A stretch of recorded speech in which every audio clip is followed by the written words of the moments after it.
Is this the same scary old apocalypse, or is this a nicer, gentler apocalypse? Please let me know at the end of this video. My name is Dorian, this is SCM Comics. We will continue our coverage of Heir of Apocalypse with number 3. So the story starts off on Morocco, where you have Worthington III, Archangel. I don't know why just now I thought of the nickname Two Dubs, but I've been reading him for about 30 years and it never occurred to me till just now. Anyway, Two Dubs was never with this whole contest to find Apocalypse new heir, and he was like, look, you can do whatever you want to here on Morocco. Ball on Earth? Nah, you ain't running that no more. And Apocalypse, he's like, huh, I have some respect for your passion, boy. You know it never gonna end well when it ends with boy. Like, it's just like your dad. When you're like, come here, boy, you know it's gonna be bad. And sure enough, on the next page, Apocalypse is knocking the shit out of him. And he goes, no one allows Apocalypse to do anything. So Two Dubs picks himself off the floor and goes, I'm not afraid of you anymore, Apocalypse. I survived your twins. I survived your Death Seed. I survived what you made me. He's talking about Uncanny X-Force, which was a crazy story. Like, that's from like the 2010s. It's really crazy, but good. And Apocalypse agrees with him and goes, and I will see that all of our brethren become survivors in turn. But then we cut back to Egypt, where you got Cable, Laura Kenny, and Forrest drawing down on Sinister. If you're a little bit lost here, don't worry, your boy got your back. There's a link to the playlist in the description. So Cable's like, Sinister's playing dirty and that ends now. And Sinister's like, why? I would never. So then Forrest is like, look, I have no hangups atomizing this dude right now, once and for all. But then somebody says, I think a Cypher goes, but not here. These people have been through enough. So the Cable's like, I'm not taking my eyes off you, exits.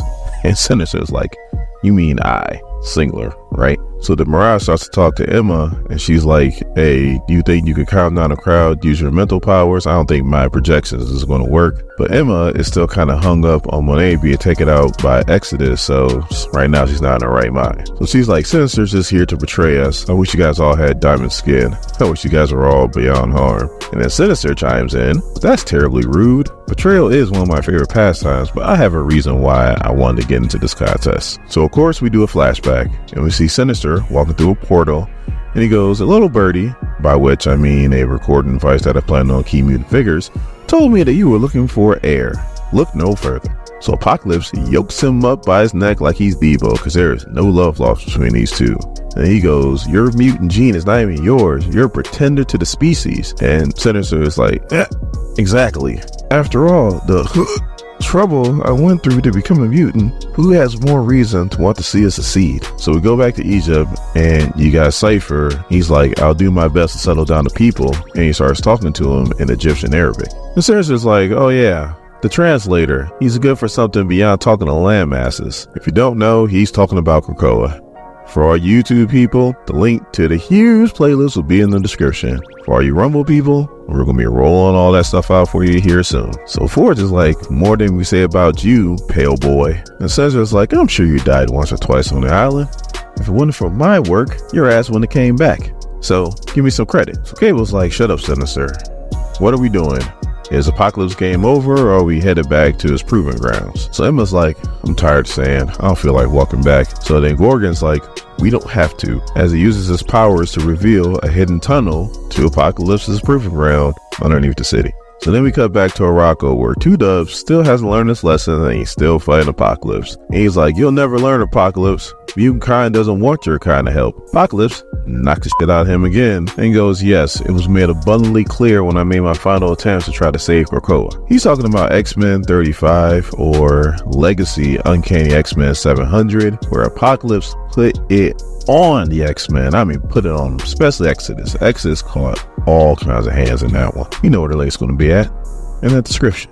He's like, all my children were fighting me, even the ones I deemed worthy of respect. Pretty much talking about Storm and Jean. But yeah, none of them saw it my way anymore. So yeah, I get it. That spirit's pretty much humbled me. I am not the person to lead the mutants of Earth forward anymore. So now we switch back to Egypt, where we have our contestants, and they're walking through this like corridor, and they're walking by 4 huge statues of the 4 horsemen of Apocalypse. So Cable's like, Sinister, if you twitch wrong, Wolverine's going to make sure that your cape isn't the only thing in ribbons. So Cypher is reading these hieroglyphics, and he pushes a button, and these spikes come up and almost hit Cable. And Cable's like, I'm going to pretend that you did that to save me, and now almost kill me. So Gorgon starts clearing away the spikes, and Sinister does what Sinister does and shoots something at him. Wolverine sees him do it, and she lives up to what she was going to do, and she stabs the hell out of Sinister right in his back.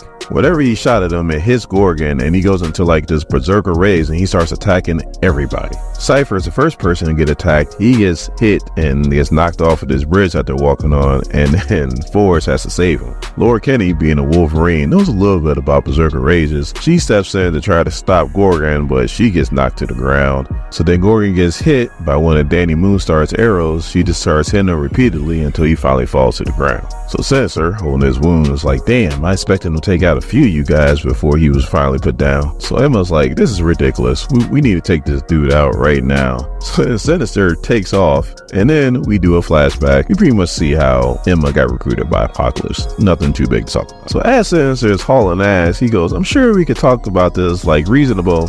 Who am I kidding? Bombs away as he throws a whole bunch of bombs behind him, and it blows up the bridge. So that pretty much got Laura Kinney and Emma. They're falling off the bridge now, and Emma's like, if I'm falling, you're falling too, Sinister.